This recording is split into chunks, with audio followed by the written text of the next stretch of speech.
Class ହେଉଛି ପାଶ୍ଚାତ୍ୟ ସାହିତ୍ୟ ତତ୍ତ୍ୱରେ ରସଶାସ୍ତ୍ରର ପରିଚୟ ବିଷୟରେ ଆଲୋଚନା କରିବା। ଏଠିରେ କ'ଣ ତମ ରହିବ, ଏ ରସ ସାହିତ୍ୟ ଉପରେ କ'ଣ ପଢ଼ାଯିବ? ଆମର ଏଠି ରହିଛି ରସ କାହାକୁ କୁହାଯାଏ, ଏଇଟା ରହିବ। ରସର ସମ୍ପ୍ରଦାୟର ଇତିହାସ କ'ଣ ରହିଛି, ରସର ସ୍ୱରୂପ କ'ଣ ରହିଛି, ରସ ନିଷ୍ପତ୍ତି ସମ୍ପର୍କରେ ମତାମତ ହେଲା, ତା ସହିତ ତମର ଉତ୍ପତ୍ତି, ଅନୁମତି, ଭୁକ୍ତି, ଅଭିବ୍ୟକ୍ତି ଏଇଗୁଡ଼ିକ ପଢ଼ାଯିବ।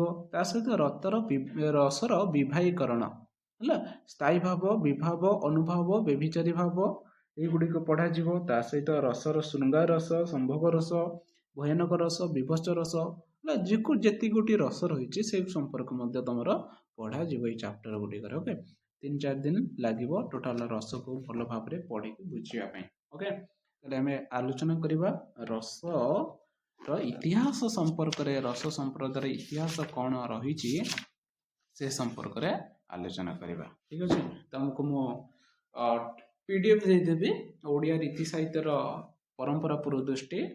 ସେ ବହିରେ ତମ ରସ ସମ୍ପ୍ରଦାୟ ମଧ୍ୟରୁ ବହୁତ କିଛି ତଥ୍ୟ ଗୁଡ଼ିକ ମିଳିପାରିବ।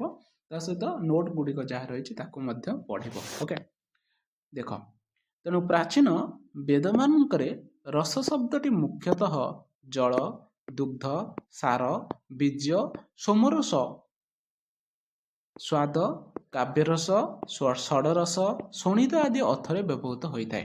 ହେଲା, ଯାହା ବି ପଢ଼ାଯାଉଛି ସବୁଗୁଡ଼ିକ ଏକ୍ଜାମ ପାଇଁ ବହୁତ ଇମ୍ପୋର୍ଟାଣ୍ଟ ଜିନିଷ। ସବୁଗୁଡ଼ିକ ଇମ୍ପୋର୍ଟାଣ୍ଟ ମନେ କରିକି ସବୁଗୁଡ଼ିକ ବୁଝିବା ପାଇଁ ଚେଷ୍ଟା କରିବ ପାଠ ଗୁଡ଼ିକ। ଓକେ, ତାହେଲେ ପ୍ରାଚୀନ ବେଦରେ ରସ କହିଲେ ମୁଖ୍ୟତଃ ଜଳ, ଦୁଗ୍ଧ, ସାର, ବୀଜ, ସୋମରସ, ସ୍ୱାଦ, କାବ୍ୟରସ, ଷଡ଼ରସ, ଶୋଣିତ ଆଦି ଅର୍ଥରେ ବ୍ୟବହୃତ ହୁଏ। ତେଣୁ ଶତପଥ ବ୍ରାହ୍ମଣରେ ରସ ଶବ୍ଦ କାବ୍ୟରସ ବା ଛନ୍ଦସ୍ସ ଅର୍ଥର ପ୍ରଯୁକ୍ତ ହୋଇଛି। ହେଲା, ଯାର ନାଁ ସେ ଲେଖା ହେଇଛି ବେଦାନ ସାମବେଦ ସ୍ମି। ଓକେ, ଏଇ ସଂସ୍କୃତ ଶ୍ଳୋକ ଗୁଡ଼ିକ ହିଁ ମନେ ରଖିବେ, ଏକ୍ଜାମରେ ସଂସ୍କୃତ ଶ୍ଳୋକ ଗୁଡ଼ିକ ମଧ୍ୟ ଆସିଯାଇପାରେ। ଏବଂ ତୈତ୍ତିରୀୟ ଉପନିଷଦରେ ରସ ବୈଷୟରେ ପରମାତ୍ମାକୁ ରସର ସ୍ୱରୂପ ଭାବରେ ବର୍ଣ୍ଣନା କରାଯାଇଛି। ମାନେ ରସ ବୈଷ କେଉଁ ଉପନିଷଦ କୁହାଗଲା, ତୈତ୍ତରୀୟ ଉପନିଷଦ। ଏଇଟା ମଧ୍ୟ ଏକ୍ଜାମରେ ଥରେ ଆସିଯାଇଛି। ଏବଂ ମହର୍ଷି ୟାସ୍କଙ୍କର ନିରୁକ୍ତରେ ଦୁଗ୍ଧ, ତୁଷାର, ଜଳ ଆଦିରେ ଅର୍ଥରେ ରସ ଶବ୍ଦର ପ୍ରୟୋଗ ହୋଇଛି। ଓକେ, ତେଣୁ ଆଳଙ୍କାରିକ ଆନନ୍ଦ ବର୍ଦ୍ଧନ ଶାନ୍ତରସକୁ ମହାଭାରତର ଅଙ୍ଗିରସ ରୂପରେ ଗ୍ରହଣ କରିଛନ୍ତି। ଏଇଟା ଗୋଟେ ଇମ୍ପୋର୍ଟାଣ୍ଟ ଜିନିଷ। ତାହେଲେ ଆନନ୍ଦ ବର୍ଦ୍ଧନଙ୍କ ରଚନା ହେଉଛି ଧ୍ୱନ୍ୟାଲୋକ। ଓକେ, ତେଣୁ ସିଏ କ'ଣ କହିଛନ୍ତି, ସିଏ କହିଲେ କି ଶାନ୍ତରସ ହେଉଛି ମହାଭାରତର ଅଙ୍ଗିରସ ଅଟେ। ଓକେ, ଏହା ସହିତ ଆମେ ଜାଣିପାରିବା କି ରସାଚାର୍ଯ୍ୟ ମଧ୍ୟରେ ପ୍ରଥମ ରସାଚାର୍ଯ୍ୟ ହେଉଛନ୍ତି ନନ୍ଦିକେଶ୍ୱର। କିନ୍ତୁ ତାଙ୍କର ସଠିକ ପ୍ରମାଣ ପ୍ରାପ୍ତ ନ ହେବାରୁ ଭରତ ମୁନିକୁ ପ୍ରଥମ ରସାଚାର୍ଯ୍ୟ ଭାବରେ ଗ୍ରହଣ କରାଯାଇଛି। ଓକେ, ତେଣୁ ରସ ସିଦ୍ଧାନ୍ତର ପ୍ରଥମ ବିରୋଧୀ ଆଚାର୍ଯ୍ୟ ହେଉଛନ୍ତି ଭାମହ। ହେଲା, ଏଇଟା ଗୋଟେ ଇମ୍ପୋର୍ଟାଣ୍ଟ ଜିନିଷ, ଇମ୍ପୋର୍ଟାଣ୍ଟ ରହିଛି, ଏଇଟା ବହୁତ ଇମ୍ପୋର୍ଟାଣ୍ଟ ରହିଛି। ଓକେ, ତାହେଲେ ରସ ସିଦ୍ଧାନ୍ତର ପ୍ରଥମ ବିରୋଧୀ ଆଚାର୍ଯ୍ୟ ହେଉଛନ୍ତି ଭାମହ। ତେଣୁ ସିଏ ହେଉଛନ୍ତି ଅଳଙ୍କାର ସମ୍ପ୍ରଦାୟର ପ୍ରତିଷ୍ଠାତା ଭାମହ ଅଟନ୍ତି। ତେଣୁ ଭାମହ ରସକୁ କ'ଣ ବୋଲି କହିଛନ୍ତି, ଭାମହ ରସକୁ ରସବତ୍, ଓଜସ୍ୱିନୀ ବା ପ୍ରେୟସ ଅଳଙ୍କାର ଅନ୍ତର୍ଭୁକ୍ତ କରିଛନ୍ତି। କାରଣ ଭାମହ ଯେହେତୁ ଜଣେ ଆଳଙ୍କାରିକ ଅଟନ୍ତି ଏବଂ ଅଳଙ୍କାର ସମ୍ପ୍ରଦାୟର ପ୍ରତିଷ୍ଠାତା ଅଟନ୍ତି, ସେଥିପାଇଁ ସେ ରସକୁ 3 ଭାଗରେ ବିଭକ୍ତ କଲେ। ଗୋଟେ ହେଲା ରସବତ, ଗୋଟେ ହେଲା ଓଜସ୍ୱିନୀ, ଗୋଟେ ହେଲା ପ୍ରେୟସ। ତାହେଲେ ଅଳଙ୍କାର ଯେହେତୁ ସମ୍ପ୍ରଦାୟ ସେଥିପାଇଁ ସେ ପ୍ରେୟସ ଅଳଙ୍କାର ଭାବରେ ରସକୁ ଗ୍ରହଣ କରିଛନ୍ତି। ଏହା ସହିତ ଅଗ୍ନି ପୁରାଣରେ କାବ୍ୟରେ ବଚନ ଏବଂ ଚାତୁରୀତାର ଚମତ୍କାରିତା ସ୍ୱୀକୃତ ହୋଇଥିଲେ ହିଁ ରସକୁ କାବ୍ୟର ଆତ୍ମ ରୂପରେ ମର୍ଯ୍ୟାଦା ପ୍ରଦାନ କରାଯାଇଛି। ହେଲା, ରସକୁ କ'ଣ କରାଯାଇଛି, କାବ୍ୟର ଆତ୍ମା ଭାବରେ ଗ୍ରହଣ କରାଯାଇଛି, ଅଗ୍ନି ପୁରାଣରେ କୁହାଯାଇଛି। ଏହା ସହିତ ଆନନ୍ଦ ବର୍ଦ୍ଧନ ଧ୍ୱନ୍ୟାଲୋକର ପ୍ରବର୍ତ୍ତକ ଅଟନ୍ତି। ସେ ରସ ଧ୍ୱନିକୁ ସର୍ବୋତ୍କୃଷ୍ଟ ଧ୍ୱନି ଭାବରେ ଗ୍ରହଣ କରିଛନ୍ତି। କାରଣ ଯେହେତୁ ସେ ଧ୍ୱନିବାଦର ପ୍ରବକ୍ତା ଅଟନ୍ତି, ସେଥିପାଇଁ ସେ ରସ ଧ୍ୱନିକୁ ସର୍ବୋତ୍କୃଷ୍ଟ ଧ୍ୱନି ଭାବରେ ଗ୍ରହଣ କରିଛନ୍ତି ଆନନ୍ଦ ବର୍ଦ୍ଧନ। ଏହା ସହିତ ଆଉଛନ୍ତି ରାଜଶେଖର କାବ୍ୟ ମୀମାଂସା। ତାଙ୍କ ରଚନା ହେଉଛି କାବ୍ୟ ମୀମାଂସା। ଏଇ ଲେଖକ ଗୁଡ଼ିକର ନାମ ଗୁଡ଼ିକ, ତାଙ୍କ ରଚନା ଗୁଡ଼ିକ ବି ମନେ ରଖିବ। ତାହେଲେ ରାଜଶେଖରଙ୍କର କାବ୍ୟ ମୀମାଂସାରେ ରସକୁ କାବ୍ୟର ଆତ୍ମା ରୂପରେ ସ୍ୱୀକୃତି ପ୍ରଦାନ କରିଯାଇଛି। ତେଣୁ ୟା ପରେ ଆସୁଛନ୍ତି ଭଟ୍ଟନାୟକ। ଭଟ୍ଟନାୟକ ତାଙ୍କର ହୃଦୟ ଦର୍ପଣରେ ରସ ସମ୍ପର୍କରେ ବିସ୍ତୃତ ଆଲୋଚନା କରିଛନ୍ତି ଏବଂ ବ୍ୟକ୍ତି ବିବେକର ରଚୟିତା ମହିମ ଭଟ୍ଟ ସେ ରସକୁ ମଧ୍ୟ କାବ୍ୟ ଆତ୍ମା ଭାବରେ ସ୍ୱୀକୃତି ବୋଲି କହିଛନ୍ତି। ବ୍ୟକ୍ତି ବିବେକର ରଚୟିତା ମହିମ ଭଟ୍ଟ। ଏହାପରେ ଆଉଛନ୍ତି ଭୋଜରାଜ। ଭୋଜରାଜ ରସ ସମ୍ପର୍କରେ କ'ଣ ମତ ଦେଇଛନ୍ତି? ଭୋଜରାଜ ତାଙ୍କର ଶୃଙ୍ଗାର ପ୍ରକାଶ ସରସ୍ୱତୀ କଣ୍ଠାଭରଣରେ ସେ ରସର ସ୍ଥିତିକୁ ଗୁରୁତ୍ୱ ପ୍ରଦାନ କରି ଆଲୋଚନା ମଧ୍ୟ ସେ କରିଛନ୍ତି। ଏହାପରେ ଆଉଛନ୍ତି କେଶବ ମିଶ୍ର। କେଶବ ମିଶ୍ର ମଧ୍ୟ ଅଳଙ୍କାର ଶେଖରର ରଚୟିତା ଅଟନ୍ତି। ତେଣୁ ସେ ରସକୁ କାବ୍ୟର ଆତ୍ମସ୍ଥାନୀୟ ବୋଲି ସେ ମଧ୍ୟ ବର୍ଣ୍ଣନା କରିଛନ୍ତି। ତାହେଲେ ଏଇଗୁଡ଼ିକ ହେଉଛି ରସର ଇତିହାସ ଗୁଡ଼ିକ ମଧ୍ୟରେ ଆମେ ଦେଖିପାରିବା କି ରସ ସୃଷ୍ଟି ହେଲାରୁ ଏ ସମୟରେ କ'ଣ ସବୁ ଘଟିଥିଲା। ଏମାନେ ଯେଉଁ ଆଳଙ୍କାରିକ ମାନେ ସେମାନେ ସମସ୍ତେ କ'ଣ ରସ ସମ୍ପର୍କରେ ତାଙ୍କର ମତବାଦ କ'ଣ ଥିଲା, ସେ ରସ ସମ୍ପର୍କରେ କ'ଣ ସବୁ କହିଛନ୍ତି, ସେଗୁଡ଼ିକର ଆମେ ଦେଖିବାକୁ ପାଇଲେ। ଏଇଟା ହେଉଛି ତାର ରସ ସମ୍ପ୍ରଦାୟର ଇତିହାସ। ଠିକ ଅଛି। ଏବେ ଆମେ ଦେଖିବା କି ରସର ସ୍ୱରୂପ ସମ୍ପର୍କରେ କ'ଣ ରହିଛି। ତେଣୁ ରସ ସ୍ୱରୂପ କିପରି, ରସ କିପରି ଦେଖିବାକୁ, ଯେମିତି ଆମେ ଗୋଟେ ଦେଖୁଛନ୍ତି, ଗୋଟେ ଦୃଶ୍ୟକୁ ଦେଖୁଛନ୍ତି, ଗୋଟେ ପ୍ରକୃତିର ଗୋଟେ ସୁନ୍ଦରତାକୁ ଦେଖୁଛନ୍ତି, ଆଖିରେ ଆମେ ମାନସ ପଟରେ ସେଇ ଚିତ୍ରଟା ଦେଖିବାକୁ ମିଳୁଛି। ତେଣୁ ରସର ସେଭଳି ଭାବରେ କିପରି ଭାବରେ ରସ ସ୍ୱରୂପ ଅଟେ ରହିଛି, ସେ ଛୋଟ କି ବଡ଼ କି କୁଜା କି କେମ୍ପା, ତାହେଲେ ଦେଖିବା ରସର ସ୍ୱରୂପ କ'ଣ ରହିଛି। ତେଣୁ ରସ ଧାତୁରେ ଅଚ ପ୍ରତ୍ୟୟ ଯୋଗ ହୋଇ ରସ ଶବ୍ଦ ନିଷ୍ପନ୍ନ। ତେଣୁ ଏହାର ପରିଭାଷା ହେଉଛି ଆସ୍ୱାଦିତେ ଇତି ରସଃ। ଆସ୍ୱାଦତେ ଇତି ରସ ଅର୍ଥାତ୍ ଆସ୍ୱାଦନା କରିବା ବା ପ୍ରାପ୍ତ ପାଇଯିବା। ଯେମିତି ମନ୍ଦିରକୁ ଯାଉଛ, ମନ୍ଦିର ଯେମିତି ପ୍ରସାଦ ସେବନ କରୁଛ, ମନରେ କ'ଣ ହେଉଛି? ତୃପ୍ତି, ଗୋଟେ ଆନନ୍ଦ ଭାବନା ସୃଷ୍ଟି ହେଉଛି। ତେଣୁ ରସ ସେଇଭଳି ଭାବରେ ଗୋଟେ ଆସ୍ୱାଦନର ସାମଗ୍ରୀ ଅଟେ। ଯେମିତି ଆମେ କୌଣସି ଦ୍ରବ୍ୟକୁ ଖାଉଛନ୍ତି, ତାହାକୁ ଆସ୍ୱାଦନ କରିବା, ହେଲା, ଆସ୍ୱାଦନା କରିବା। ତେଣୁ ସେଇଭଳି ଭାବରେ ରସ ହେଉଛି ଗୋଟେ ଆସ୍ୱାଦିତ ସାମଗ୍ରୀ ଭାବରେ ରହିଛି। ତେଣୁ ରସକୁ ଆମେ ଗୋଟେ ଆସ୍ୱାଦିତ ହୋଇଥାଏ, ତାହା ହେଉଛି, ଯାହା ଆସ୍ୱାଦିତ ହୋଇଥାଏ ତାହା ହେଉଛି ରସ। ତେଣୁ ଏହା କେବଳ ସହୃଦୟ ମାନଙ୍କ ଦ୍ୱାରା ଆସ୍ୱାଦିତ ହୋଇଥାଏ। ସେଥିପାଇଁ ରସ ହେଉଛି ସହୃଦୟର ସମ୍ବେଦ୍ୟ। ମନେ ରଖିବ ସବୁଠାରୁ। ତେଣୁ ରସ ହେଉଛି ସହୃଦୟ ମାନଙ୍କର, ଉତ୍ତମ ହୃଦୟ ବା ଉତ୍ତମ ଜ୍ଞାନୀ ଗୁଣୀ ବ୍ୟକ୍ତିମାନଙ୍କର, ଯାହାର ହୃଦୟ କୋମଳତାରେ ପରିପୂର୍ଣ୍ଣ, ଯାହାର ହୃଦୟରେ ଭଲ, ଯେଉଁ ଲୋକମାନଙ୍କ ପ୍ରତି ତାର ବ୍ୟବହାର, ତାର ମନରେ ଦୟା, କ୍ଷମା ଏବଂ ସଦ୍ଗୁଣ ସମ୍ପନ୍ନ ବ୍ୟକ୍ତି ବା ପଣ୍ଡିତ ବର୍ଗୀୟ ବ୍ୟକ୍ତିମାନଙ୍କର ହୃଦୟ ହେଉଛି ସହୃଦୟ, ହେଲା। ତାହେଲେ ସହୃଦୟ ବ୍ୟକ୍ତିମାନଙ୍କ କ୍ଷେତ୍ରରେ ଏଇ ରସ ଆସ୍ୱାଦିତ ହୋଇଥାଏ, ରସ ସୃଷ୍ଟି ହୋଇଥାଏ। ସେଥିପାଇଁ ରସର ଗୋଟିଏ ସ୍ୱରୂପ ହେଉଛି, ରସ ହେଉଛି ସହୃଦୟ ଠାରେ ଦେଖିବାକୁ ପାଇବା। ଠିକ ଅଛି, ବୁଝିପାରିଲ। ତାପରେ ଦେଖିବା ଭରତ ମୁନି ତାଙ୍କର ନାଟ୍ୟଶାସ୍ତ୍ରରେ ରସର ପରିଭାଷା ମଧ୍ୟ ବର୍ଣ୍ଣନା କରିଛନ୍ତି, ହେଲା। କାରଣ ଆମେ ଜାଣିଛନ୍ତି ନନ୍ଦିକେଶ୍ୱରକୁ ପ୍ରଥମ ରସାଚାର୍ଯ୍ୟ ଭାବରେ ଗ୍ରହଣ କରାଯାଇଥିଲା, କିନ୍ତୁ ଯେହେତୁ ତାଙ୍କ ବିଷୟରେ କୌଣସି ପ୍ରମାଣ ମିଳିଲା ନାହିଁ, ସେଥିପାଇଁ ଆମେ ଭରତ ମୁନିକୁ ନାଟ୍ୟଶାସ୍ତ୍ରର ପ୍ରଥମ ରସର ପରିଭାଷା ବା ସଂଜ୍ଞା ପ୍ରଦାନ କରିବାରେ ଆମେ ତାଙ୍କୁ ଗ୍ରହଣ କରିଛନ୍ତି। ଠିକ ଅଛି। ତାହେଲେ ସେ କ'ଣ କହିଛନ୍ତି? ଭରତ ମୁନି ନାଟ୍ୟଶାସ୍ତ୍ରରେ ରସ ବିଷୟରେ ସେ କ'ଣ ସଂଜ୍ଞା ପରିଭାଷା କ'ଣ କହିଛନ୍ତି? ସେ କହିଛନ୍ତି କି ବିଭାବାନୁଭାବ ବ୍ୟଭିଚାରୀ ସଂଯୋଗଦ୍ରସ ନିଷ୍ପତ୍ତି। ତାହେଲେ ସେ କ'ଣ କହିଲେ? ବିଭାବାନୁଭାବ ବ୍ୟଭିଚାରୀ ସଂଯୋଗଦ୍ରସ ନିଷ୍ପତ୍ତି। ତାହେଲେ ଅର୍ଥାତ୍ ଆମେ କହିପାରିବା କି ବିଭାବ, ଅନୁଭାବ ଏବଂ ସଞ୍ଚାରୀ ଭାବର ସଂଯୋଗରେ କ'ଣ ହୋଇଥାଏ? ରସ ନିଷ୍ପତ୍ତି ହୋଇଥାଏ। କ'ଣ ହେଉଛି? ଦେଖ, ରସ ସୃଷ୍ଟି ହେବାକୁ ହେଲେ କାହା ହୃଦୟରେ ରସ କାହାଠାରେ ସୃଷ୍ଟି ହୋଇଥାଏ? ମନୁଷ୍ୟଠାରେ ବା ସହୃଦୟ ବ୍ୟକ୍ତିଙ୍କ ଠାରେ ରସ ସୃଷ୍ଟି ହୋଇଥାଏ। ତେଣୁ ଏଇ ଯେଉଁ ରସ ନିଷ୍ପତ୍ତି ହେବା ପାଇଁ ଆମକୁ କ'ଣ ଆବଶ୍ୟକ ହୋଇଥାଏ? ବିଭାବ ଆବଶ୍ୟକ ହୋଇଥାଏ। ତାପରେ ରହିଛି ଅନୁଭାବ, ତାପରେ ହେଉଛି ସଞ୍ଚାରୀ ଭାବ। ଏଇ ତିନି ଗୋଟି ଭାବ ମୁଖ୍ୟ ଆବଶ୍ୟକ ହୋଇଥାଏ। ତାପରେ ଏଇ ତିନି ଗୋଟି ଭାବର ସଂଯୋଗ ଫଳରେ ରସ ନିଷ୍ପତ୍ତି ହୋଇଥାଏ। ଠିକ ଅଛି। ତାହେଲେ ଆମେ ଦେଖିବା ରସର ଲକ୍ଷଣ ଗୁଡ଼ିକ କ'ଣ ରହିଛି, ଯେଉଁଗୁଡ଼ିକ ଆମ ସ୍ୱରୂପ ଲକ୍ଷଣ ହେଲା। ତାହେଲେ ରସ ହେଉଛି ରସ ସୃଷ୍ଟି ହେବା ଫଳରେ ରସ କାହାଠାରେ ହୋଇଥାଏ? ସହୃଦୟ ବ୍ୟକ୍ତିମାନଙ୍କ କ୍ଷେତ୍ରରେ। ଏବଂ ରସ ସୃଷ୍ଟି ହେବା ଫଳରେ ସତ୍ୱଗୁଣର ଉଦ୍ରେକ କରେ। ସତ୍ୱଗୁଣର ରସ କ'ଣ କରେ? ସତ୍ୱଗୁଣ ଉଦ୍ରେକ କର। ଆମର ସାଧାରଣ ଭାବରେ ଆମର 3 ଗୁଣ ରହିଛି ହେଲା। କ'ଣ ରହିଛି? 3 ଗୁଣ ରହି, ଗୋଟେ ହେଲା ରଜ, ସତ୍ୱ, ରଜ, ତାମସିକ ହେଲା। ତାହେଲେ ଏଇ ଯେଉଁ ସତ୍ୱ, ରଜ ଏବଂ ତାମସିକ, ତାହେଲେ ସହୃଦୟ ଠାରେ କ'ଣ ହେଉଛି? ସତ୍ୱଗୁଣ ବିଦ୍ୟମାନ ଥାଏ। ରାଜସିକ ଏବଂ ତାମସିକ ଭାବନା ଏହା ହେଉଛି ସହୃଦୟ ବ୍ୟକ୍ତିମାନଙ୍କ ପାଖରେ ନଥାଏ। ତେଣୁ ଯେତେବେଳେ ଜଣେ ସହୃଦୟ ବ୍ୟକ୍ତିମାନଙ୍କ କ୍ଷେତ୍ରରେ ରସ ଉଦ୍ଗୀରଣ ବା ନିଷ୍ପତ୍ତି ହୋଇଥାଏ, ସେତେବେଳେ ସେ ରାଜସିକ ଏବଂ ତାମସିକ ଗୁଣରୁ ବିଚ୍ଛିନ୍ନ ହୋଇଥାଏ। ତେଣୁ ରସ ଆସ୍ୱାଦନ ସମୟରେ ସହୃଦୟ ହୃଦୟରୁ ରଜ ଏବଂ ତମ ଗୁଣର ବିନାଶ ଘଟିଥାଏ ଏବଂ ସତ୍ୱ ଗୁଣର ଉଦ୍ରେକ ସୃଷ୍ଟି ହୋଇଥାଏ।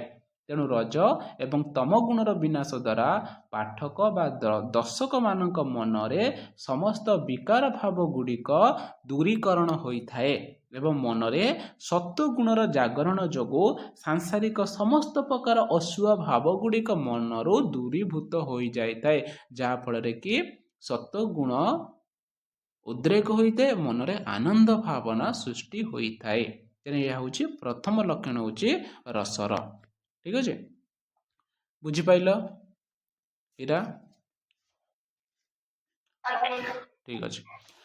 ନେକ୍ସଟ ହେଉଛି ରସ ହେଉଛି ଅଖଣ୍ଡ। ରସ ହେଉଛି କ'ଣ? ଅଖଣ୍ଡ। କାହିଁକି ଅଖଣ୍ଡ ବୋଲି କହିଲା? ଅଖଣ୍ଡ କହିଲେ ଆମେ ଯାହାକୁ ଖଣ୍ଡ କରିପାରିବା ନାହିଁ ହେଲା। ଯେମିତି ଗୋଟେ ବାଡ଼ି ରହିଛି, ଆମେ ଭାଙ୍ଗିଦେବା ମଝିରୁ 2 ଖଣ୍ଡ ହେଇଗଲା ହେଲା। କିନ୍ତୁ ରସ ଏପରି ଜିନିଷ, ତାକୁ ଆମେ ଅଖଣ୍ଡ ବୋଲି କହିପାରିବା, କାରଣ ତାକୁ ଆମେ ଭାଙ୍ଗି କରିପାରିବାନି, ତାକୁ ଅଲଗା କରିପାରିବା ନାହିଁ ହେଲା। ଯେମିତି ତମେମାନେ ବିଭିନ୍ନ ପ୍ରକାର ଫଳ ଗୁଡ଼ିକର ରସକୁ ମିଶେଇକି ଜୁସ୍ ତିଆରି କରୁଛ ହେଲା। ତାର କ'ଣ ମିଶ୍ରିତ ହେଲା, ମିଶ୍ରିତ ହେଇଗଲା ପରେ ତାର ସ୍ୱାଦ ଯେପରି ରହିଛି, ତାକୁ ଆମେ ଅଲଗା କରିପାରିବା କି? ଅଲଗା କେବେ କରିପାରିବା ନାହିଁ। ଅଲଗା କରିଦେଲେ ଯଦି ଆମେ ଅଙ୍ଗୁରକୁ ଅଲଗା କରିବା, ସେଉକୁ ଅଲଗା କରିଦେବା, ଏହା ଫଳରେ କ'ଣ ଘଟୁଛି? ତାର ରସର ଯେଉଁ ଉତ୍କୃଷ୍ଟ, ଜୁସ୍ର ଯେଉଁ ଉତ୍କୃଷ୍ଟ ସ୍ୱାଦଟା ଆମେ ପାଇପାରିବା ନାହିଁ। ଓକେ, ତାହେଲେ ରସ ସ୍ୱାଦ ହେଉଛି ଏକ ନିରବିଚ୍ଛିନ୍ନ ପ୍ରକ୍ରିୟା ଅଟେ। ତେଣୁ ଏହା ସମୂହକୁ ଅବଲମ୍ବନ କରି ସୃଷ୍ଟି ହେଉଥିବାରୁ ଏହାକୁ ଖଣ୍ଡ ଭାବରେ ଆମେ ବ୍ୟବହାର କରିପାରିବା ନାହିଁ। ତେଣୁ ଯେପରି ସମ୍ମିଶ୍ରଣରେ ସରବତ ପ୍ରସ୍ତୁତ ହୋଇଥାଏ, ଏହାକୁ ପାନ କରିବା ସମୟରେ ସମସ୍ତ ପଦାର୍ଥର ଏକ ମିଳିତ ସ୍ୱାଦ ଆମ ଅନୁଭୂତ ହୋଇଥାଏ। ଆମେ ସବୁଗୁଡ଼ିକ କ୍ଷୀର ହେଉ, ଦହି ହେଉ କି ଯେକୌଣସି ଅନ୍ୟ ପଦାର୍ଥ ମିଶ୍ରି ଆମେ ସରବତ କରୁଛନ୍ତି, ସବୁଗୁଡ଼ିକ ପଦାର୍ଥ ଗୁଡ଼ିକର ମିଳିତ ଫଳରେ ସରବତ ହେଉଛି। କିନ୍ତୁ ଆମେ ଯେତେବେଳେ ପାନ କରୁଛନ୍ତି, ସବୁଗୁଡ଼ିକର ସ୍ୱାଦ ଆମେ ବାରି ପାରୁଛନ୍ତି ହେଲା। କିନ୍ତୁ ଆମେ ତାକୁ ଅଲଗା କରିକି ପିଇ ପାରିଲେ ଆମେ ସରବତର ସ୍ୱାଦକୁ କ'ଣ ପାଇପାରିବା କି? ପାଇପାରିବା ନାହିଁ। କିନ୍ତୁ ମଧୁର, ଲବଣ, ଅମ୍ଳ ଆଦି ବିଭିନ୍ନ ରସର ପୃଥକ ସତ୍ତା ଅନୁଭୂତ ହୋଇନଥାଏ। ତେଣୁ ସେଇଭଳି ଭାବରେ ଯେତେବେଳେ ରସ ଉତ୍ପତ୍ତି ଘଟିଥାଏ, ଅନୁଭାବ, ବିଭାବ, ବ୍ୟଭିଚାରୀ ଭାବ, ସଞ୍ଚାରୀ ଭାବ, ଏଗୁଡ଼ିକୁ ପୃଥକ କରିଦେଲେ ରସ ସୃଷ୍ଟି, ରସ ଅଖଣ୍ଡ ହୋଇଯିବ। କାରଣ ରସ ହେଉଛି ଗୋଟେ ନିରବିଚ୍ଛିନ୍ନ ପ୍ରକ୍ରିୟା। ଆମେ ବିଭାବ, ଅନୁଭାବ ଏବଂ ସଞ୍ଚାରୀ ଭାବକୁ ଅଲଗା ଅଲଗା କରିଦେଲେ ରସ ନିଷ୍ପତ୍ତି ହୋଇପାରିବ ନାହିଁ। ଓକେ, ତେଣୁ ରସ ନିଷ୍ପତ୍ତି ହେବାକୁ ଗଲେ ରସ ହେଉଛି ଗୋଟେ ନିରବିଚ୍ଛିନ୍ନ ପ୍ରକ୍ରିୟା। ଏହା ହେଉଛି ଏକ ସମୂହକୁ ନେଇକି ଗଠିତ ହୋଇଥାଏ, ଗୋଟିଏକୁ ନେଇକି ରସ ହୋଇନଥାଏ। ଓକେ, ଜୁସ୍ ଗୋଟିଏ ସାମଗ୍ରୀକୁ ନେଇକି ଜୁସ୍ ତିଆରି ହୋଇନଥାଏ, ଖାଲି କେବଳ ପାନୀୟ କି ଲେମ୍ବୁକୁ ନେଇକି ଜୁସ୍ ହୋଇନଥାଏ। ସବୁଗୁଡ଼ିକ ଦ୍ରବ୍ୟ ଗୁଡ଼ିକ, ଅମ୍ଳ ଗୁଡ଼ିକ, ଲବଣ ଅମ୍ଳ ଗୁଡ଼ିକ ମିଶ୍ରଣ ଫଳରେ ଜୁସ୍ ତିଆରି ହୋଇଥାଏ, ତାହା ସ୍ୱାଦିଷ୍ଟ ହୋଇଥାଏ। ରସ ସେଇଭଳି ଭାବରେ ଗୋଟେ ଆସ୍ୱାଦନର ସାମଗ୍ରୀ। ରସ ଯେମିତି ଗୋଟେ ଜୁସ୍ ଯେମିତି ଆସ୍ୱାଦନର ସାମଗ୍ରୀ ଏବଂ ତାକୁ ପିଇଲା ଫଳରେ ମନରେ ଗୋଟେ ଆନନ୍ଦ ସୃଷ୍ଟି ହେଇଥାଏ ହେଲା। ସେଇଭଳି ଭାବରେ ରସ ଯେତେବେଳେ ମଣିଷ ମନରେ ରସ, ସହୃଦୟ ବ୍ୟକ୍ତିମାନଙ୍କ ଯେତେବେଳେ ରସ ଭାବନା ଯେତେବେଳେ ମନରେ ସୃଷ୍ଟି ହୋଇଥାଏ, ସେଇଭଳି ତାର ମନରେ ସହୃଦୟତା ଭାବନା ଆସିଥାଏ। ଓକେ, ଏବଂ ଏହା ଫଳରେ କ'ଣ ଘଟିଥାଏ? ସତ୍ୱ ଗୁଣର ଉଦ୍ରେକ ହୋଇଥାଏ ଏବଂ ରାଜସିକ, ତାମସିକ ବିକାଶ ଗୁଡ଼ିକ ନଷ୍ଟ ହୋଇଥାଏ। ତେଣୁ ସତ୍ତ୍ୱ ରସ ହେଉଛି ଅଖଣ୍ଡ, ତାକୁ ଆମେ ଅଲଗା କରିକି ତାକୁ ବ୍ୟବହାର କରିପାରିବା ନାହିଁ। ଓକେ, ତେଣୁ ରସ ହେଉଛି ଏକ ନିରବିଚ୍ଛିନ୍ନ ପ୍ରକ୍ରିୟା ଅଟେ, ତେଣୁ ଏହା ଅଖଣ୍ଡ ନୁହେଁ। ନେକ୍ସଟ ହେଉଛି ରସ ହେଉଛି ସ୍ୱପ୍ରକାଶ। ରସକୁ କେହି ପ୍ରକାଶ କରନ୍ତି ନାହିଁ, ଆକୁ କେହି ପ୍ରକାଶ କରିବାର ସାମଗ୍ରୀ ନୁହେଁ କି ତାକୁ ଆମେ ପ୍ରକାଶ କରିପାରିବା। ତେଣୁ ରସକୁ ପ୍ରକାଶ କରିବାର କ୍ଷମତା କାହାରି ନଥାଏ ହେଲା। ଏହାକୁ ବିଶ୍ଳେଷଣ କରି ଆଲୋଚକ ଗୋବିନ୍ଦ ଚନ୍ଦ୍ର ଉଦ୍ଗାତା କହୁଛନ୍ତି କି ରସ ସମ୍ପାଦନୀୟ ସାମଗ୍ରୀ ନୁହେଁ, ଏହା ସମ୍ପାଦନୀୟ ସାମଗ୍ରୀ ନୁହେଁ କି 1 କେଜି ଜିନିଷ ନୁହେଁ କି 1 କେଜି ପରିବା ନୁହେଁ, ତାକୁ ଆମେ ଅଲଗା କରିଦେବା, ହାଫ୍ କିଲୋ କରିଦେବା କି 250 କରିଦେବା, ଏହିପରି ଏହାକୁ ସୁପ୍ରକାଶ ଯୋଗ୍ୟ, ଏହାକୁ ସମ୍ପାଦନୀୟ ସାମଗ୍ରୀ ନେଇକି ଜଣକୁ ଆମେ ଦେଇଦେବା, ନେଇଯା ଆକୁ। ଓକେ, ତେଣୁ ରସ ହେଉଛି ସାମଗ୍ରୀ ନୁହେଁ ଯେଉଁ ବିଭାବାଦୀର ମାଧ୍ୟମରେ ରସର ଅବବୋଧ ପରି ଉପସ୍ଥିତ ହୋଇଥାଏ। ଯେଉଁ ବିଭାବାଦୀ ବା ବିଭାବ ଅନୁଭବ ବା ସ୍ଥାୟୀ ଭାବ ଦ୍ୱାରା ରସର ଉତ୍ପତ୍ତି ଘଟିଥାଏ, ତେଣୁ ରସର କର୍ତ୍ତା ବା ନିର୍ମାତା ସେ ନୁହନ୍ତି, ତେଣୁ କେବଳ ସୂଚନାକାରୀ ବା ବ୍ୟଞ୍ଜକ ଅଟନ୍ତି। ତେଣୁ ରସ ହେଉଛି ସ୍ୱ ଉପସ୍ଥିତ ହୋଇଥାଏ ଏବଂ ଆସ୍ୱାଦିତ ହୋଇଥାଏ। ତେଣୁ ରସ ମଣିଷ ମନରେ ବା ହୃଦୟରେ ଥରେ ମାତ୍ର ଆସ୍ୱାଦ୍ୟମାନ ହୋଇ ସ୍ୱତଃପ୍ରବୃତ୍ତ ବା ସ୍ୱୟଂ ପ୍ରକାଶିତ ହୋଇଥାଏ, ଆକୁ କେହି ପ୍ରକାଶ କରନ୍ତି ନାହିଁ। ସେଥିପାଇଁ କୌଣସି ବ୍ୟାଖ୍ୟାକାର ସହାୟକ ମାନଙ୍କର ପ୍ରୟୋଜନ ହୋଇନଥାଏ ହେଲା। ସେଥିପାଇଁ ରସ ହେଉଛି ଏକ ସ୍ୱପ୍ରକାଶ ଯୋଗ୍ୟ ଅଟେ ହେଲା, ଏହା ସାମଗ୍ରୀ ନୁହେଁ। ତେଣୁ 4th ଚାପ୍ଟର ହେଉଛି ରସ ହେଉଛି ଆନନ୍ଦମୟ। ରସ ସୃଷ୍ଟି ହେଲେ ମଣିଷ ମନରେ ଆନନ୍ଦ ସୃଷ୍ଟି ହୋଇଥାଏ, ତେଣୁ ରସ ହେଉଛି ଆନନ୍ଦମୟ। ତେଣୁ ଆନନ୍ଦ ଉପଲବ୍ଧି ଏହାର ପ୍ରଥମ ଲକ୍ଷ୍ୟ ଅଟେ। ତେଣୁ ଯେହେତୁ ଏହାର ପ୍ରଥମ ଲକ୍ଷ୍ୟ ଆନନ୍ଦମୟ ଅଟେ, ସେଥିପାଇଁ ରସ ହେଉଛି ଆନନ୍ଦମୟ। ତେଣୁ ରସ ଉପଲବ୍ଧି ସମୟରେ ମାନବର ସମସ୍ତ ଜାଗତିକ ଦୁଃଖ ଗୁଡ଼ିକ ବିସ୍ମରଣ ହୋଇଯାଏ। ମୁଁ କହିଲି କି ତାକୁ ଯେଉଁ ସତ୍ତ୍ୱ ରଜ ତମ ଗୁଣ, ଏଇ 3 ଗୋଟି ଗୁଣ ଯେତେବେଳେ ରସର ସୃଷ୍ଟି ହେବ, ତେଣୁ ଏ 3 ଗୋଟି ଗୁଣ ମଧ୍ୟରୁ ରଜ ଏବଂ ତାମସିକ ଗୁଣ ଗୁଡ଼ିକ, ଏଇ ଦୁଇ ଗୋଟି ଗୁଣ ଦୁଃଖ ଦେଇଥାଏ। ସେଥିପାଇଁ ଯେତେବେଳେ ମଣିଷ ହୃଦୟରେ, ସହୃଦୟ ବ୍ୟକ୍ତିମାନଙ୍କ ହୃଦୟରେ ଯେତେବେଳେ ରସର ସୃଷ୍ଟି ହୋଇଥାଏ, ସେତେବେଳେ ଆନନ୍ଦ ସୃଷ୍ଟି ହୋଇଥାଏ ଏବଂ ତାର ସମସ୍ତ ଜାଗତିକରୁ ଦୁଃଖ ଗୁଡ଼ିକ ବିସ୍ଫୋରଣ ହୋଇଯାଇଥାଏ। ତେଣୁ ଲୌକିକ ସାମଗ୍ରୀରୁ ଉତ୍ପନ୍ନ ଏକ ସମୟରେ ବ୍ୟକ୍ତିକୁ ସୁଖ ଏବଂ ଦୁଃଖ ପରବର୍ତ୍ତୀ ସମୟରେ ଦୁଃଖ ପ୍ରଦାନ କରିଥାଏ।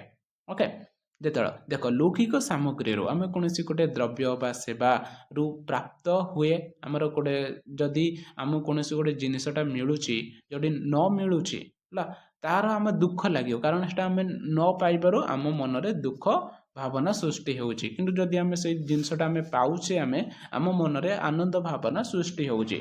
ତେଣୁ ଲୌକିକ ଜଗତରୁ ଆମେ ଯାହା କିଛି ପାଉଛନ୍ତି, ସେ ଗୁଡ଼ିକରୁ ମଣିଷକୁ ଦୁଃଖ ଏବଂ ସୁଖ ଜାତ ହୋଇଥାଏ। କିନ୍ତୁ ଯେତେବେଳେ ରସ ମୋ ହୃଦୟରେ ସୃଷ୍ଟି ହୋଇଥାଏ, ସେତେବେଳେ ତାହା ଆନନ୍ଦମୟ ଅଟେ। ତେଣୁ ବିଭାବାଦୀ ଲୌକିକ ହୋଇଥିବା ଅଲୌକିକ ହୋଇଥିବାରୁ ରସ ସର୍ବଦା ଆନନ୍ଦମୟ ହୋଇଥାଏ। ରସ ହେଉଛି କ'ଣ? ଏହା କୌଣସି ଦ୍ରବ୍ୟ ନୁହେଁ ନା, ଦ୍ରବ୍ୟ ଯଦି ହେଇଥାନ୍ତା ତାହା ଦୁଃଖ ହୋଇଥାନ୍ତା, କାରଣ ରସ ଦ୍ରବ୍ୟ ନୁହେଁ, ଏହା ସାମଗ୍ରୀ ନୁହେଁ। ସେଥିପାଇଁ ରସ ହେଉଛି ଅଲୌକିକ ଅଟେ, ଯାହାଫଳରେ ମଣିଷ ଆନନ୍ଦମୟ ହୋଇଥାଏ। ତେଣୁ ରସ ସର୍ବଦା ଆନନ୍ଦମୟ ହୋଇଥାଏ। ତେଣୁ ଲୌକିକ ଜଗତର ସବୁ ଦ୍ରବ୍ୟ ବା ସେବା ଗୁଡ଼ିକରେ ଆନନ୍ଦ ଏବଂ ଦୁଃଖ ସୃଷ୍ଟି ହୋଇଥାଏ। ଯଦି ଆମେ ସେ ଦ୍ରବ୍ୟ ବା ସେବା ଗୁଡ଼ିକୁ ଯଦି ନ ପାଉଛନ୍ତି, ତାହେଲେ ମନରେ ଦୁଃଖ ଭାବନା ସୃଷ୍ଟି ହେଉଛି ଏବଂ ଯଦି ସେଇ ଜିନିଷ ଗୁଡ଼ିକ ପାଉଛନ୍ତି, ତାହେଲେ ଆମ ମନରେ ଆନନ୍ଦ ସୃଷ୍ଟି ହେଉଛି। ଯେହେତୁ ରସ ହେଉଛି ଅଲୌକିକ ଅଟେ, ସେଥିପାଇଁ ଏଠିରେ ଲୌକିକର କୌଣସି ଦୁଃଖ ଏବଂ ସୁଖ ସ୍ପର୍ଶ କରିନଥାଏ। ସେଥିପାଇଁ ରସ ହେଉଛି ଏକ ଆନନ୍ଦ କାରଣ ହୋଇଥାଏ। ଓକେ, ଆଉ ଗୋଟେ କଥା, ଯଦି ରସ ଯଦି ଆନନ୍ଦ କାରଣ ଘଟିଥାଏ, ତାହେଲେ ଯେତେବେଳେ ଆମେ କୌଣସି ଗୋଟିଏ ଯାତ୍ରା ଦେଖୁଛନ୍ତି ବା ସିନେମା ଦେଖୁଛନ୍ତି, ସେତେବେଳେ କରୁଣ ରସ ଯେତେବେଳେ ଆସୁଛି, ସେତେବେଳେ ବ୍ୟକ୍ତି ବା ଯେଉଁ ଦର୍ଶକ ଜଣକ କରୁଣ ରସ ଆସିବା ଫଳରେ ତା ମନରେ କ'ଣ ହେଉଛି? ଦୁଃଖ ଭାବନା ସୃଷ୍ଟି ହେଉଛି। କାରଣ ତୁମେ କରିପାରିବ ରସ, ତୁମେ କହିପାରିବ କି ରସ ଯେହେତୁ ଆନନ୍ଦମୟ ଅଟେ, ତାହେଲେ ଦୁଃଖ କାହିଁକି ଆସୁଛି? ଆମେ କୌଣସି ଗୋଟେ ନାଟକ ଦେଖୁଛନ୍ତି ବା ଗୋଟେ ଚଳଚ୍ଚିତ୍ର ଦେଖୁଛନ୍ତି, ମନରେ କାହିଁକି ଦୁଃଖ ଭାବନା ଆସୁଛି? କାରଣ ଏଥିରେ ବିଶ୍ୱନାଥ କବିରାଜ ଏଥିରେ କହିଛନ୍ତି, କରୁଣାଦାପି ରସେ ଜାୟତେ ଯତ୍ ପର ସୁଖମ୍ ସଚେତ ସାମନୁଭବ ପ୍ରମାଣ ତତ୍ର କେବଳମ୍। କାରଣ କରୁଣ ରସରୁ ଯେଉଁ ଆନନ୍ଦ ଲାଭ ହୋଇଥାଏ ତାହା କେବଳ ସହୃଦୟମାନଙ୍କ ହୃଦୟରୁ ହିଁ ସୃଷ୍ଟି ହୋଇଥାଏ ହେଲା। ତେଣୁ କରୁଣ ରସକୁ ଦୁଃଖ ଲାଭ ହେଉଥିଲେ ମଧ୍ୟ ତେବେ ଦର୍ଶକ ବା ପାଠକ ଦୁଃଖାନ୍ତଙ୍କ ନାଟକ କାବ୍ୟ ଦେଖିବାକୁ ବା ପଢ଼ିବାକୁ ଇଚ୍ଛା ପ୍ରକାଶ କରନ୍ତା ନାହିଁ। ଓକେ, ତେଣୁ କରୁଣ ରସ କାବ୍ୟ ବା ନାଟକ ମାନବ ହୃଦୟକୁ ଦ୍ରବୀଭୂତ କରିଥିବାରୁ ଏବଂ ଏହି ଦ୍ରବୀଭାବନା ମନରେ ଆନନ୍ଦ ବା ଚିତ୍ତ ବିସ୍ତାର କରିଥିବାରୁ କରୁଣ ରସ ସମ୍ବଳିତ କାବ୍ୟ ବା ନାଟକ ବା ଯାତ୍ରା ସହୃଦୟ ପ୍ରାଣରେ ଆନନ୍ଦ ଭାବନା ସୃଷ୍ଟି କରିଥାଏ। ଓକେ, ତେଣୁ କରୁଣ ରସ ହେଉଛି ଆନନ୍ଦମୟ ଅଟେ। ତେଣୁ ରସ ହେଉଛି ଏକ ଆନନ୍ଦମୟ ଅଟେ। 5 ଚାପ୍ଟର ହେଉଛି ରସ ହେଉଛି ଚିନ୍ମୟ। ଚିନ୍ମୟ କ'ଣ? ଚିନ୍ମୟ। ତେଣୁ ରସ ହେଉଛି ଆସ୍ୱାଦନ ଅଟେ। ତେଣୁ ଆସ୍ୱାଦନ ମାନ ରସୋପଭୋଗ ମଝିରେ କୌଣସି ପ୍ରକାର ଭାବାତ୍ମକ ତୀରଭାବ ହେଉନଥିବାରୁ ଏହା ଚିନ୍ମୟ। ଦେଖ, ମଣିଷ ମନରେ ଯେତେବେଳେ ରସ ଭାବନା ସୃଷ୍ଟି ହୁଏ ଅନ୍ୟ କୌଣସି ଭାବନା ଗୁଡ଼ିକ ଉପଭୋଗ କରିବା ପାଇଁ ସିଏ ମନରେ ଆସିନଥାଏ। ଯେତେବେଳେ ତୁମେ ମନ୍ଦିରକୁ ଯାଉଛ, ମନ୍ଦିରରେ ଯେତେବେଳେ ବାତାବରଣ ଭିତରେ ପ୍ରବେଶ କରିଦ ତୁମେ ସାଂସାରିକ ଦୁଃଖ ଏବଂ ସୁଖ ଠାରୁ ସବୁ ଦୂରେଇ ଯାଉଛ। ମନରେ କିଛି ସଂସାର ପ୍ରତି କିଛି ମନରେ କିଛି ଭାବନା ଆସୁନାହିଁ। ସେଇଭଳି ଭାବରେ ଯେତେବେଳେ ମଣିଷ ମନରେ ହୃଦୟରେ ଯେତେବେଳେ ସେ ଆସ୍ୱାଦନ କରୁଛି ରସ, ତା ହୃଦୟରେ ଯେକୌଣସି ଗୋଟେ ରସ ସୃଷ୍ଟି ହେଉଛି ସେତେବେଳେ ସାଂସାରିକ ଜୀବନର ଅନ୍ୟ ସବୁ ଉପଭୋଗ ସାମଗ୍ରୀ ଗୁଡ଼ିକ ସିଏ ଇଚ୍ଛା କରିନଥାଏ ତାକୁ ପାଇବା ପାଇଁ। ଓକେ, ତେଣୁ ଯେହେତୁ ଅନ୍ୟ ଭାବାତ୍ମକ ଦିଗ ଗୁଡ଼ିକ ତାର ମନରେ ପଡ଼େ ନାହିଁ ଏବଂ ତାର ଭାବନା ଆସିନଥାଏ, ସେଥିପାଇଁ ରସକୁ ଆମେ ଚିନ୍ମୟ ବୋଲି କହିବା ହେଲା। ତେଣୁ ପୁଣି ଚିତ୍ତକୁ ବିସ୍ତାର କରିବାର କ୍ଷମତା କେବଳ ରସ ହିଁ ରହିଛି। ଅନ୍ୟ କୌଣସିର କ୍ଷମତା ନାହିଁ କି ରସ ଚିତ୍ତକୁ ବିସ୍ତାର କରିପାରିବ। ତେଣୁ ଯେତେବେଳେ ମଣିଷ କ୍ଷେତ୍ରରେ ବା ସହୃଦୟ ବ୍ୟକ୍ତି କ୍ଷେତ୍ରରେ ରସ ଉପଭୋଗ ସମୟ ହୋଇଥାଏ ହେଲା, ସେତେବେଳେ ତା ମନରେ ଅନ୍ୟ କୌଣସି ଚେତନା ତା ହୃଦୟରେ ସୃଷ୍ଟି ହୋଇନଥାଏ। ଯେତେବେଳେ ନାୟକ ନାୟିକା ଯେତେବେଳେ ପ୍ରେମାଳାପରେ ମତ୍ତ ରହୁଛନ୍ତି ହେଲା, ଶୃଙ୍ଗାର ରସରେ ମତ୍ତ ରହୁଛନ୍ତି, ସେତେବେଳେ ତାଙ୍କ ମନରେ ଅନ୍ୟ କୌଣସି ଭାବନା ତାଙ୍କ ମନରେ ଦେଖା ଦେଇନଥାଏ। ଯେତେବେଳେ ଲୋକଟି ହସୁଛି କେବଳ ହସୁଛି, ଯେତେବେଳେ ଅନ୍ୟ କୌଣସି ତାର କରୁଣ ଭାବନା ତା ମନରେ ଆସିନଥାଏ। ଯେତେବେଳେ ଲୋକଟି କାନ୍ଦୁଛି ସେତେବେଳେ ତା ମନରେ ହାସ ଭାବନା ତା ମନରେ ଆସିନଥାଏ ହେଲା। ତେଣୁ ଯେତେବେଳେ ରସ ସୃଷ୍ଟି ହୋଇଥାଏ ଅନ୍ୟ କୌଣସି ଭାବନା ଗୁଡ଼ିକ ତା ବ୍ୟକ୍ତି କ୍ଷେତ୍ରରେ ତା ମସ୍ତିଷ୍କରେ ଚିନ୍ତନରେ ଅନ୍ୟ କୌଣସି ଭାବନା ଗୁଡ଼ିକ ଆବିର୍ଭାବ ଘଟିନଥାଏ।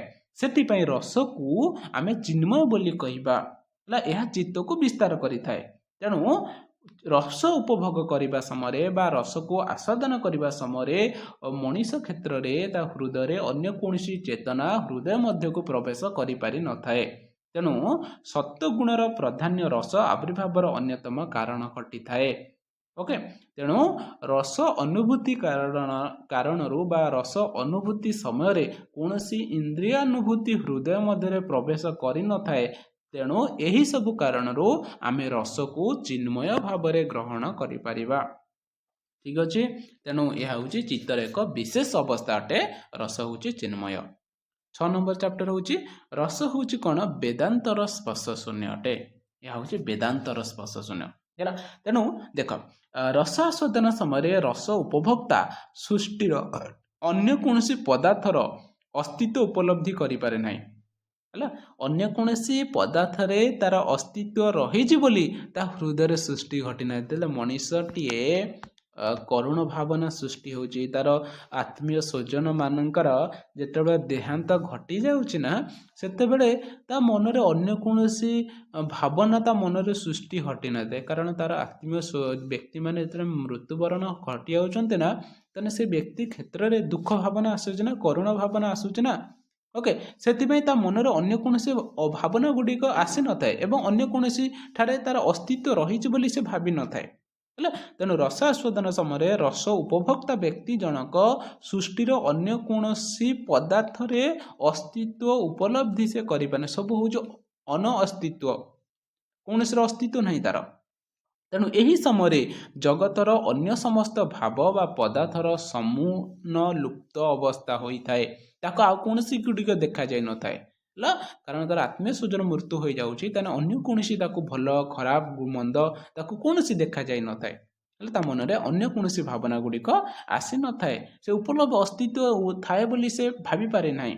ତେଣୁ ଗୋବିନ୍ଦ ଚନ୍ଦ୍ର ଉଦ୍ଗାତା ଏ ସମ୍ପର୍କରେ ରସକୁ କିପରି ଭାବରେ ବେଦାନ୍ତର ସ୍ପର୍ଶ ଶୂନ୍ୟ ବୋଲି କୁହାଯାଇଛି, ତେଣୁ ଗୋବିନ୍ଦ ଚନ୍ଦ୍ର ଉଦ୍ଗାତା ସେ କହିଛନ୍ତି କି ରସ ଆସ୍ୱାଦନ ସହିତ ଅପରର କୌଣସି ସାଂସାରିକ କାମନା ବାସନା ଅର୍ଥାତ ବେଦ୍ୟ ବା ଅନୁଭୂୟମାନ ସୁଖାଦିର ସ୍ପର୍ଶ ସୁଦ୍ଧା ନଥାଏ।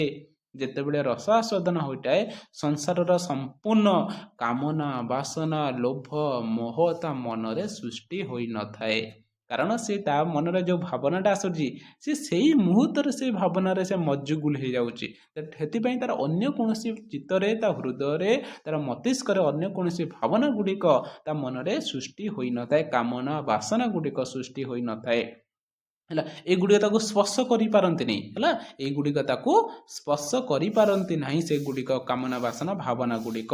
ତେଣୁ ରସଜନିତ ଆହ୍ଲାଦର ପ୍ରକୃତି ଲୌକିକ ଆନନ୍ଦ ଠାରୁ ମଧ୍ୟ ପୃଥକ। କାରଣ ମୁଁ କହୁନି ନା, ଲୌକିକ ଜଗତରେ ଯେଉଁ ଆନନ୍ଦଟା ମିଳେ ତାହା ହେଉଛି ସୁଖ ଦୁଃଖ ହେଲା। ତମକୁ ଗୋଟେ ଅନଲାଇନ୍ରେ ଗୋଟେ ସପିଂ କରିଛ, ଗୋଟେ ଡ୍ରେସ୍ ଅନଲାଇନ୍ରେ ସପିଂ କରିଛ ହେଲା, ବାପା ପଇସା ଦେଲେ ନାହିଁ, ତା ମନରେ ଦୁଃଖ ଆସିଲା ହେଲା। ଏବଂ ଅନଲାଇନ୍ରୁ ଡ୍ରେସ୍ କରିଛ, ବାପା ପଇସା ଦେଲେ, ତମ ସୁଖ ଆସିଲା, ଭଲ ଲାଗିଲା ନା। କାରଣ ସେଇ ଯେଉଁ ଦ୍ରବ୍ୟ ଏବଂ ସେବାକୁ ତମେ ପାଇବା ପାଇଁ ତମର ଯେଉଁ ପାଇବାର ଯେଉଁ ଇଚ୍ଛା ଆନନ୍ଦ ଏବଂ ନ ପାଇବାର ଯେଉଁ ଦୁଃଖ ହେଲା, ତାହେଲେ ସାଂସାରିକ ଜୀବନ ବା ପୃଥିବୀରେ ଆମେ ଯେକୌଣସି ଦ୍ରବ୍ୟ ଏବଂ ସେବାକୁ ଦେଖୁଛନ୍ତି ସେଟା ହେଉଛି ଲୌକିକ, ଏବଂ ଯେଉଁଟା ହେଉଛି ବେଦାନ୍ତ ବା ଅଲୌକିକ ଜିନିଷ, ଯାହା କେବଳ ଦେଖି ହେବ ନାହିଁ। ଏବଂ ଏହି ଅଲୌକିକ ଜିନିଷ ପ୍ରାପ୍ତ ହେଲେ ମନୁଷ୍ୟ କେବଳ ଆନନ୍ଦ ଉପଲବ୍ଧି ହିଁ କରିପାରେ, ଏଠିରେ ଦୁଃଖ ଏବଂ ସୁଖ ନଥାଏ। ତେଣୁ ଯେତେବେଳେ ମଣିଷ ମନରେ ରସଜନିତ ଆନନ୍ଦ ଭାବନା ସୃଷ୍ଟି ହୋଇଥାଏ, ଆହ୍ଲାଦ ଭାବନା ସୃଷ୍ଟି ହୋଇଥାଏ, ଏବଂ ଲୌକିକ ଜଗତ ଠାରୁ ଏ ଅଲୌକିକ ଜଗତର ଯେହେତୁ ରସ ହେଉଛି ଅଲୌକିକ, ତେଣୁ ରସ ଯେତେବେଳେ ହୃଦୟରେ ସୃଷ୍ଟି ହୋଇଥାଏ ଏବଂ ଏହା ଅଲୌକିକ ହୋଇଥାଏ, ସେତେବେଳେ ଏହା ଲୌକିକ ଜଗତ ଠାରୁ ପୃଥକ ଅଟେ। ତେଣୁ ଏହା ଅହେତୁକ ବ୍ୟାପାର ଅଟେ। ତେଣୁ କାବ୍ୟ ନାଟକ ସମ୍ପର୍କରୁ ଏହି ଆତ୍ମାରାମ ଆନନ୍ଦ ଉପଲବ୍ଧି ଆସ୍ୱାଦିତ ହୋଇପାରିଥାଏ ବୋଲି ସେ କହିଛନ୍ତି। ତେଣୁ ସେଥିପାଇଁ ଆମେ କହିପାରିବା କି ରସ ହେଉଛି ବେଦାନ୍ତର ସ୍ପର୍ଶ ଶୂନ୍ୟ। ଏଠିରେ କୌଣସି ଅନ୍ୟ କୌଣସି ଅନୁଭୂୟମାନ ସୁଖାଦିର ସ୍ପର୍ଶ ହୋଇପାରିବ ନାହିଁ। ଏଠିରେ ସାଂସାରିକ କାମନା ବାସନା ସ୍ପର୍ଶ କରିନଥାଏ, ସେଥିପାଇଁ ରସକୁ ବେଦାନ୍ତର ସ୍ପର୍ଶ ଶୂନ୍ୟ ଆମେ କହିପାରିବା। ଠିକ ଅଛି, ତେଣୁ ସେଥିପାଇଁ ରସକୁ ବେଦାନ୍ତର ସ୍ପର୍ଶ ଶୂନ୍ୟ ବୋଲି କୁହାଯାଏ। ତାପରେ ହେଉଛି 7 ନମ୍ବର ଚାପ୍ଟର ହେଉଛି ରସ ହେଉଛି ବ୍ରହ୍ମ ସ୍ୱାଦ ସହୋଦର। ରସ ହେଉଛି ବ୍ରହ୍ମା ସ୍ୱାଦ, ବ୍ରହ୍ମ ସ୍ୱାଦ ସହୋଦର ଅଟେ। କେତେ ବଡ଼ କଥାରେ କୁହାଯାଉଛି ନା। ତେଣୁ ଦେଖ, ବ୍ରହ୍ମପଦ ଲାଭ କରିବା, ବ୍ରହ୍ମପଦ ଲାଭ କରିବା, ମନୁଷ୍ୟ ଯେଉଁ ବ୍ରହ୍ମପଦ ଲାଭ କରିବା ଇଚ୍ଛା ଥାଏ ନା ସମସ୍ତଙ୍କ ମଣିଷରେ। ତେଣୁ ବ୍ରହ୍ମାନନ୍ଦ ଲାଭ କରିଥିବା ବ୍ୟକ୍ତିର ଲୌକିକ ଜଗତକୁ ଫେରିବାର ଅବକାଶ ନଥାଏ। ଯେଉଁ ବ୍ୟକ୍ତିଟା ସେ ସାଂସାରିକ ଜନ୍ମ ମୃତ୍ୟୁ ଚକ୍ରରୁ ସେ ମୁକ୍ତି ହୋଇଯାଇଛି, ସେ ବ୍ରହ୍ମ ସ୍ୱାଦ ପାଇଯାଇଛି, ବ୍ରହ୍ମପଦ ଲାଭ କରିପାରିଛି ସେ ବ୍ୟକ୍ତିଟା, ସେ ବ୍ୟକ୍ତି କେବେ ଚାହିଁବନି କି ସାଂସାରିକ ଜୀବନ ଭିତରକୁ ପୁଣି ଭାବରେ ପ୍ରବେଶ କରୁ ବୋଲି। ତେଣୁ ଯେଉଁ ବ୍ୟକ୍ତି ବ୍ରହ୍ମାନନ୍ଦ ବା ବ୍ରହ୍ମ ରୂପକ ଆନନ୍ଦ ପ୍ରାପ୍ତି ହୋଇପାରିଛି ଏବଂ ସେ ବ୍ୟକ୍ତିର ଲୌକିକ ଜଗତରୁ ବା ସାଂସାରିକ ଜଗତକୁ ଫେରିବାକୁ ତାର ଇଚ୍ଛା ନଥାଏ। ତେଣୁ ଆମେ ଯେଉଁ ତୈତ୍ତରୀୟ ଉପନିଷଦରେ ବ୍ରହ୍ମକୁ ମଧ୍ୟ ରସର ସ୍ୱରୂପ ବୋଲି କୁହାଯାଇଛି। ତେଣୁ ଏ ବ୍ରହ୍ମ ହେଉଛି ରସର ଅନ୍ୟ ଏକ ସ୍ୱରୂପ। ତେଣୁ ରସ ହେଉଛି ବ୍ରହ୍ମ ସହୋଦର, ତେଣୁ ଆନନ୍ଦ ହେଉଛି ବ୍ରହ୍ମ। ତେଣୁ କାବ୍ୟରସ ଭିନ୍ନ ପ୍ରକାର, ମାତ୍ର କାବ୍ୟରସ ବିଭିନ୍ନ ପ୍ରକାର ଅଟେ। ତେଣୁ ଆମେ କହିପାରିବା କି ରସାସ୍ୱାଦନ ସମୟରେ ମଣିଷ ସମସ୍ତ ଜାଗତିକ ଜ୍ଞାନ ଶୂନ୍ୟ ହୋଇଥାଏ ଏବଂ ରସାସ୍ୱାଦ ପରେ ସେ ପୁଣି ଲୌକିକ ଜଗତକୁ ଫେରି ଆସିଥାଏ। ଏଇଟା ଭଲ କଥା କରେ। ଯେତେବେଳେ ମଣିଷ ହୃଦୟରେ ଶୃଙ୍ଗାର ଭାବନା ସୃଷ୍ଟି ହେଉଛି, ସେତେବେଳେ ନାୟକ ନାୟିକା ପରସ୍ପର ମଧ୍ୟରେ ଶୃଙ୍ଗାର ରସରେ ମଜ୍ଜି ରହୁଛନ୍ତି ସେତେବେଳେ ତାଙ୍କ ମନରେ ଅନ୍ୟ କୌଣସି ଭାବନା ଗୁଡ଼ିକ ସୃଷ୍ଟି ହୋଇନଥାଏ। ସେମାନେ ଅଲୌକିକ ସ୍ତରରେ ପହଞ୍ଚି ଯାଇଥାନ୍ତି।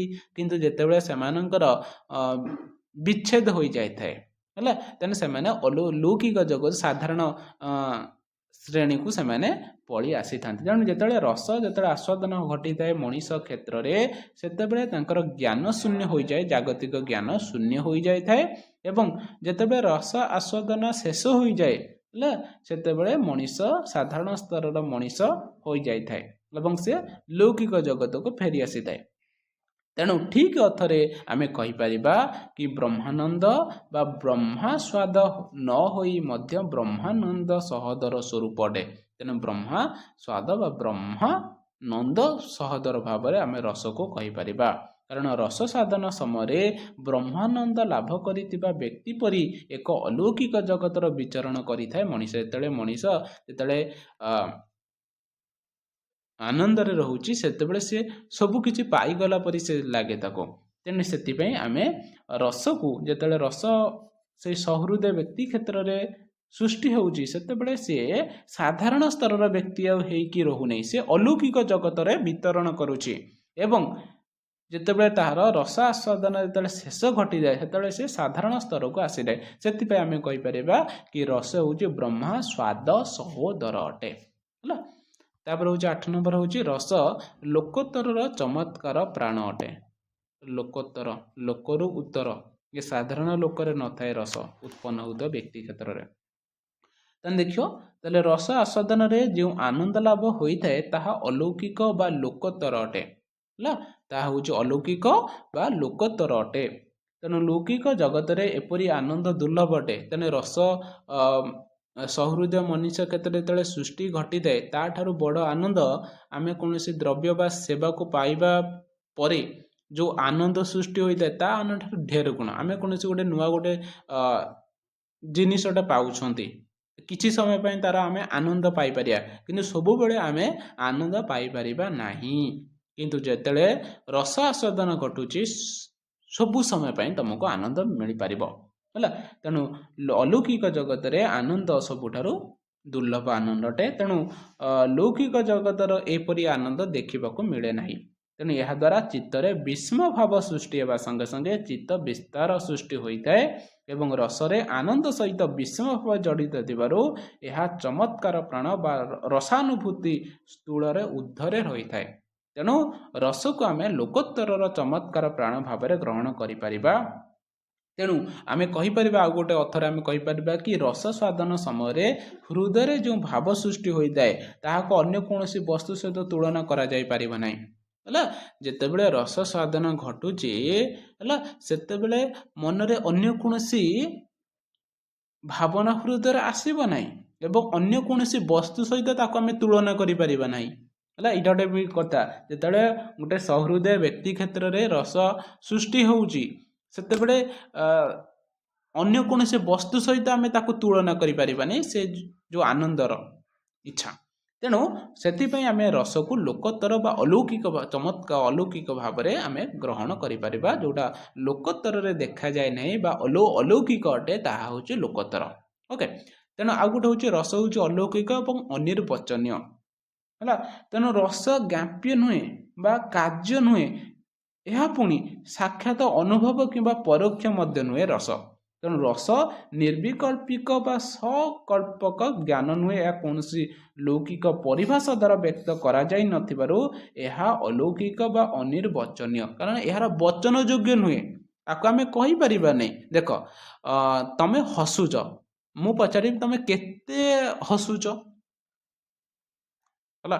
ତମେ ଗୋଟେ ମିଠା ଖାଉଛ ହେଲା, ମିଠାଟା ତମେ ଖାଇଲ, ମାର୍କେଟ ଯାଇଥିଲ ଗୋଟେ ମିଠା ଆଣି ଖାଇଲ, ମୁଁ ପଚାରିବି ତମକୁ ମିଠାଟା କିପରି ଲାଗୁଛି?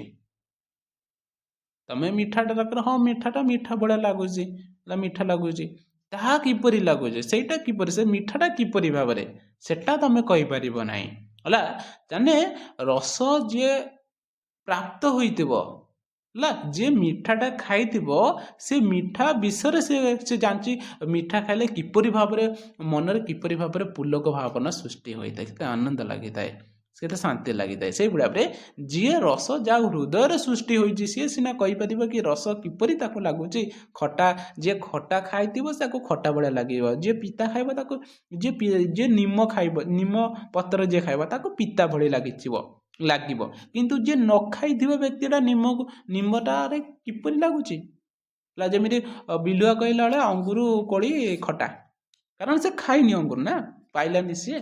ତେଣୁ ଯିଏ ପ୍ରାପ୍ତ ହୋଇଥିବ, ଯିଏ ଆସ୍ୱାଦନ କରିଥିବ ରସକୁ, ସିଏ ଜାଣିପାରିବ କି ରସ କିପରି ଅଟେ। କାରଣ ଏହାକୁ ଆମେ, ଯେହେତୁ ରସ ହେଉଛି ଲୌକିକ ଜଗତର ଉତ୍ପତ୍ତି ଘଟିନଥାଏ, ଏହା ଅଲୌକିକ ଥାଏ ଏବଂ ଏହାକୁ ଆମେ ବଚନରେ କହିପାରିବା ନାହିଁ ହେଲା। ସେଥିପାଇଁ ଏହାକୁ ଅନିର୍ବଚନୀୟ ବୋଲି ଆମେ କହିପାରିବାନି। ରସ ହେଉଛି ଏକ ଅନୁଭବର ବସ୍ତୁ ହେଲା। ରସ ହେଉଛି ଗୋଟେ ଅନୁଭବ କରିବା ହେଲା।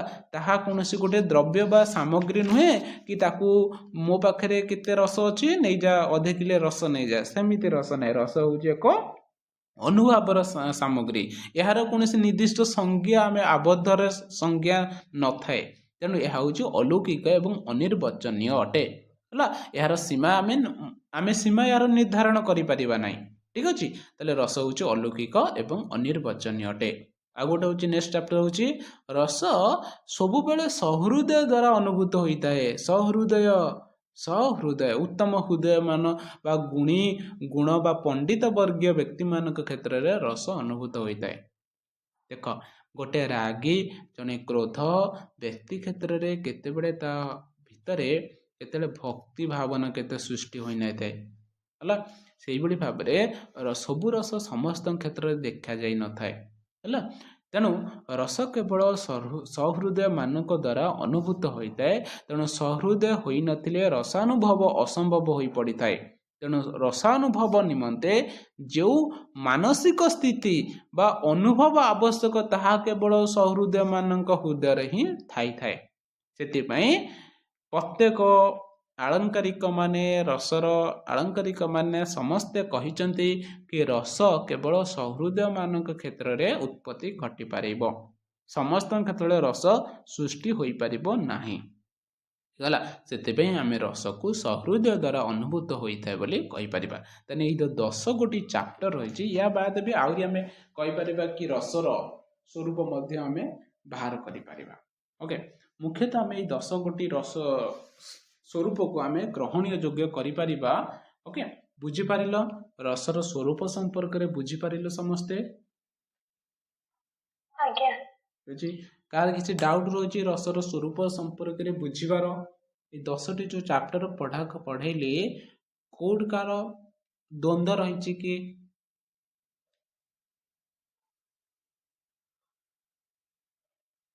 ଯେତେବେଳେ ମୁଁ ପଚାରିବି ସେମାନେ ଉତ୍ତର ଦେବ ସମସ୍ତେ। ପଢେଇବି ଯେତିକି ସେତିକି ପଚାରିବି, ସେଥିପାଇଁ ଯେତିକି ପଢେଇବି ସବୁ ସେତିକି ପଢିବ ଡିଟେଲ୍ସରେ। ଠିକ ଅଛି, ତାହେଲେ ଆଜି ଆମେ ରସର ସମ୍ପର୍କରେ ଆଲୋଚନା କରିବା। ତେଣୁ ଆଉ କେତେକ ରସର ସ୍ୱରୂପ ବିଷୟରେ ରହିଛି। ଯେମିତି ଆମେ କହିପାରିବା କି ରସ ସ୍ୱରୂପ ଗଭୀର ଭାବରେ ଅନ୍ତର୍ମୁଖୀ ଅଟେ। ଏହା ହେଉଛି ଅନ୍ତର୍ମୁଖୀନତା। ରସ ହେଉଛି ଅନୁଭବର ସାମଗ୍ରୀ। ରସ ହେଉଛି ଅନୁଭବର ସାମଗ୍ରୀ। ତେଣୁ ରସ ସହ ଭୋକ୍ତାର ସୌନ୍ଦର୍ଯ୍ୟ ଦୃଷ୍ଟି ଓ ସମ୍ବେଦନଶୀଳତା ଜଡ଼ିତ ହୋଇକି ରହିଥାଏ। ତେଣୁ ରସ କ'ଣ କରେ? ରସ ମଣିଷକୁ ଗୋଟିଏ ରୂପ ଜଗତରୁ ଅରୂପ ଜଗତ ଆଡ଼କୁ ଅଗ୍ରସର କରାଇଥାଏ। ରସ ହେଉଛି ଏକ ଅବସ୍ଥା ଯାହାକୁ ମଣିଷ ପ୍ରାପ୍ତ ହେବା ମାତ୍ରେ ତାର ରୂପାନ୍ତର ସଂଘଟିତ ଘଟିଥାଏ।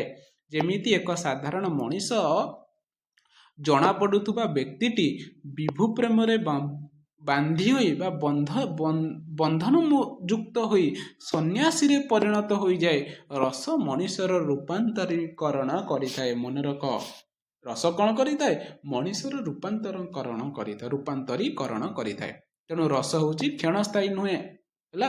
ରସ ହେଉଛି କ୍ଷଣସ୍ଥାୟୀ ନୁହେଁ, କିଛି ସମୟ ପାଇଁ ନୁହେଁ, ବରଂ ଏହା ଏକ ଅଖଣ୍ଡ ଭାବ ପ୍ରବାହ ଅଟେ।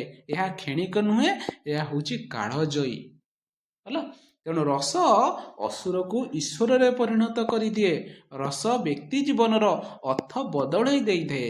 ରସ ମଣିଷକୁ ଶିଷ୍ଟ, ସମ୍ବେଦନଶୀଳତା ଏବଂ ଦାୟିତ୍ୱବାନ ଗଢ଼ି ତୋଳିବାରେ ତାର ଦାୟିତ୍ୱ ନେଇଥାଏ। ତେଣୁ ରସ ହେଉଛି ଅମୃତ ପରି ଅଟେ। ଅମୃତ ଯେପରି ଅଟେ ରସ ପରି ସେହିପରି ଅଟେ। ତେଣୁ ରସ ମଣିଷର ଉତ୍ତରଣ କାମନା କରିଥାଏ। ରସ ମଣିଷକୁ ବୌଦ୍ଧିକତା, ପ୍ରଜ୍ଞା, ରସିକତା ପ୍ରଦାନ କରିଥାଏ। ତାହେଲେ ଏହା ହେଉଛି ରସର ସ୍ୱରୂପ। ତାହେଲେ ଆଜିର କ୍ଲାସରେ ଆମେ ଆଲୋଚନା କଲେ ରସର ଇତିହାସ କ'ଣ ରହିଛି, ରସ ବିଷୟରେ ଆଳଙ୍କାରିକ ମାନେ, ରସଶାସ୍ତ୍ର ଆଳଙ୍କାରିକ ମାନେ ସେମାନେ ରସ ବିଷୟରେ ସେମାନେ ତାଙ୍କର କ'ଣ କ'ଣ ସବୁ ମତ ଦେଇଥିଲେ ସେଇଟା ହେଉଛି ତମର ଇତିହାସ। ତାପରେ ଆମେ ରସର ସ୍ୱରୂପ ସମ୍ପର୍କରେ ଆଜିର କ୍ଲାସରେ ଆଲୋଚନା କଲେ। କାଲିର କ୍ଲାସରେ ଆମେ ଆଲୋଚନା କରିବା ରସ ନିଷ୍ପତ୍ତି ସମ୍ପର୍କରେ ଯେଉଁ ମତବାଦ ଗୁଡ଼ିକ ସୃଷ୍ଟି ହେଉଛି ହେଲା। ତାହେଲେ ଭରତ ତାଙ୍କର ନାଟ୍ୟଶାସ୍ତ୍ରରେ ଯେଉଁ କଥା କହିକି ଗଲେ କି ରସ କିପରି ସୃଷ୍ଟି ହୁଏ, ତାକୁ ନେଇକି 4 ମତବାଦ ସୃଷ୍ଟି ଘଟିଛି।